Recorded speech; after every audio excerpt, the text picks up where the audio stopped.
and we are sitting on a keg of gunpowder. We are not telling ourselves the truth. I feel pain for this country. Yeah. I feel pain for this country. And they don't even listen when we say these things. Yeah. President Tinubu must confront that evil. He must fight them. He must crush them. You say you don't like the word crush. I will re-emphasize that President Tinubu must crush the evil. These are devils that are stalling Nigeria and making us look foolish. He has to crush the people who don't want democracy. That's my view. All right, I don't care if you like it or not. Of this is coming as the House of Representatives Public Accounts Committee has ordered the Ministries of Health and the Ministry of Trade, Industry and Investment to refund unutilized funds meant to mitigate the effects of the COVID-19 pandemic in 2020. The committee gave the order during its investigative hearing, stating that the total sums, of which amounts to 600 billion naira, not been utilized. It's very, very, very important for those who haven't come and haven't sent in any communication to show that they had a justifiable reason for not coming. We will be taking a position that those issues in investigation are resolved against them. I had it here. I was actually waiting for us to finish so that I would tell you. I've had it ever since that we have 10 billion. Madam, you have a submission here. This is your submission. Yes. This is your documents. Yes. We are a house that deals with documents. We don't. The oral testimony cannot override whatever is not included here. And in the whole of your document, there is nowhere you indicate or indicated that you have a 10 billion naira sitting online somewhere that has not been used.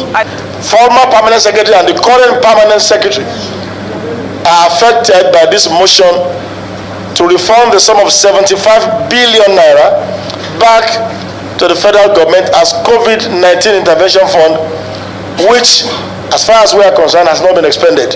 Federal Ministry of Industry, Trade and Investment, the permanent secretary, is hereby ordered to cause a refund of a sum of 75 billion naira back to the Federation account within 7 days and present documents to indicate such a refund unfailingly. Welcome in development. I mean, you saw there the permanent secretary for the Ministry of Health, Dajum Kachalum, saying that they have 10 billion naira of COVID funds in the account. Just so you know, this is not a new investigation. It's been ongoing since 2020. And at this point, we're hearing that 10 billion naira of COVID funds is still there. He's ordered 75 billion to be refunded by January 22nd. Let's see what happens.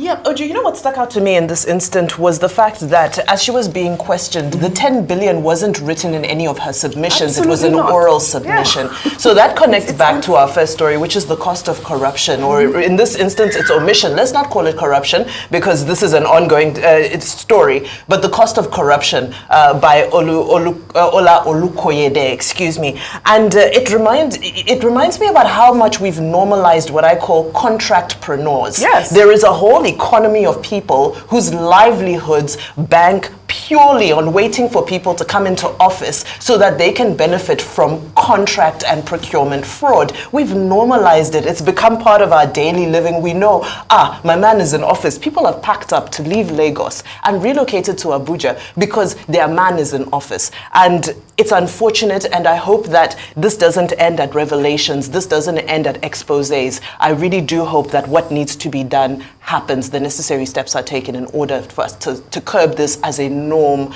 and a cost of doing business. It's absolutely not a norm. It is unfortunate and unacceptable. Before I come to you guys, the former president of the Nigerian Bar Association, Olisa Agbakuba, who was on our nightly news program Primetime, charged President Bola Ahmed Tinubu to summon the courage to confront Nigeria's social, political and economic problems by embarking on major constitutional reforms. He said Tinubu must crush those against Nigeria's democracy.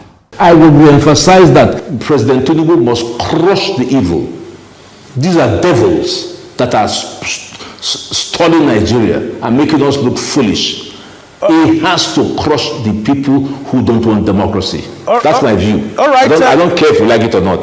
That is my view. I know you're not happy I'm using strong words, but this is the time to use strong words. Yeah. Democracy or not democracy, we have suffered enough. We have suffered enough in this country. Yeah. How can I pay my driver 100,000? No, please listen to me. How can I pay my driver 100,000 for him to buy rice of 60K? Because we have people in Abuja stuffing all our money. The nonsense must stop. The nonsense must stop.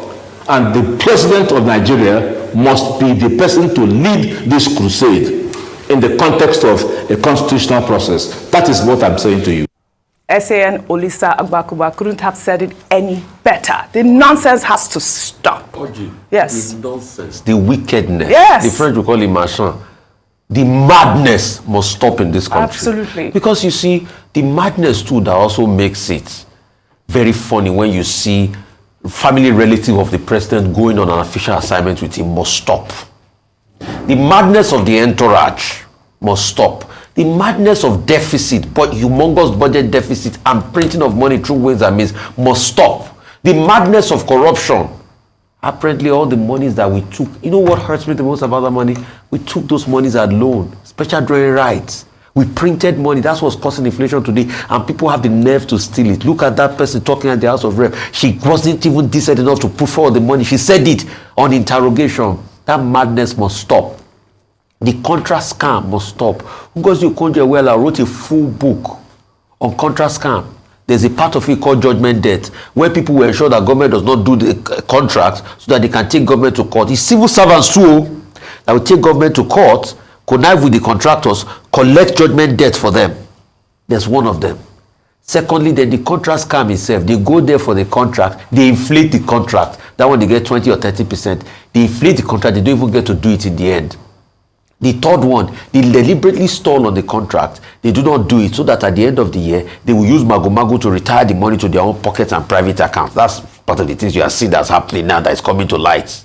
That's why you see that COVID-19 money, when people were suffering and crying for palliative, come on, Indomie, they couldn't give them but billions in government purse. Yeah. And if they didn't ask questions, they were looking for a way to colobi that money and put it in their colobi pocket or send it abroad in their accounts. The madness must stop. The madness in the civil servant. That's what the EFCC chief is saying. The madness of EFCC interrogators must stop. 2.9 trillion in 3 years. And that's why I've always argued against a big budget, because we still are wasting money. Nigeria does not need a 28 trillion budget. Half of the money is stolen. Yeah. If 2.9 trillion can be stolen in a space of 3 years, look at the naira to the value dollar, look at the price of that 2.9 trillion, what it can do, over 1,000 kilometers of road, healthcare institution and all of that. And people do not see the dividends of democracy because some people are stealing the money and you're giving humongous money. Just cut the budget so that we have a small amount, then we all share that amount and we have financial fiscal discipline. Because we are printing money, we are wasting money, we are stealing the money, and you say people are not. And when we tell them, they say they're emotional. If you don't see the price of destruction in your country and you don't talk about it, you are worse than a fool yourself. Yeah. Because this country has gone down the drain. Oji, in the late 80s, they used to make a joke that an Alhaji from Cotonou said he was giving his Nigerian babe or girlfriend 1 million. But the babe did not know that the money is 1 million CFR. Because 1 million CFR then was 16,000 naira. Oji, today, CFR is more than the naira. It is close to 2 to 1. It's 1.6 to 1. 1 million CFR that used to be 16,000 naira today. 200,000 CFR is close to 500,000 naira. And we are sitting on a keg of gunpowder. We are not telling ourselves the truth. I feel pain for this country. Yeah. I feel pain for this country.